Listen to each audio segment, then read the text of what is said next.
Join me as I walk through Karura and as I tell you the adventure that I truly had, because it really was an adventure for me, and I'll explain why. So, the first things first is I realized that some interests evolve over time. I never really thought I was an adventurous person until I went to Karura, enjoyed the serenity of the trees, the birds.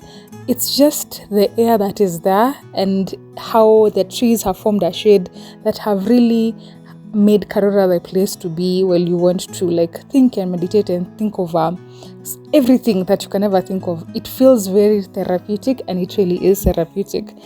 I never really thought I would be the type of person who would take a path without having to think twice about it. What I mean by that is I ended up using some paths that were very unconventional for other people.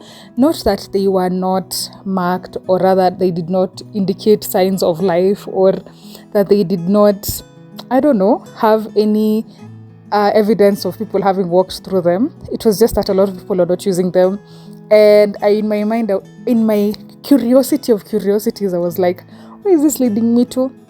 And that is how I discovered that Karura has a third cave. And that is how I discovered that I do not like hiking. And why would I say that? It's because the way I got to that third cave and climbed up those stairs, I was so tired, guy. I got to the top, and you know how you see people and you're like, you really want to show them that you're not as tired. No, I was like, girl, I'm not going to hide.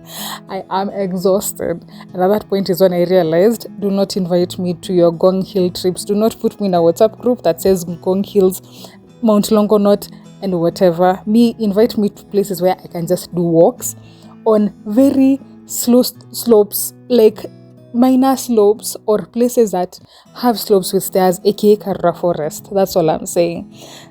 Additionally to that, while I was thinking and going through this whole adventure, I asked myself, because Karura has a timeline for having to leave at 6 p.m., how do they confirm that everyone has left? I mean, there's no actual markings where you return back something so that you count the number of people who've gone through that place in a day. How do they know that someone is not trapped somewhere, or just by themselves somewhere, or they just want to escape life and decide to want to sleep there? You know those two videos that you see in YouTube where someone is trying out to sleep in a store or something like that. What if someone attempts to sleep in Karura Forest? All I want to know is, how do they ensure that everyone is back? So if you don't have the answer to that, please let me know. Otherwise, this was such an amazing trip. I forgot to charge my smartwatch, so it died in between, but I really enjoyed. Thank you so much for watching. Bye.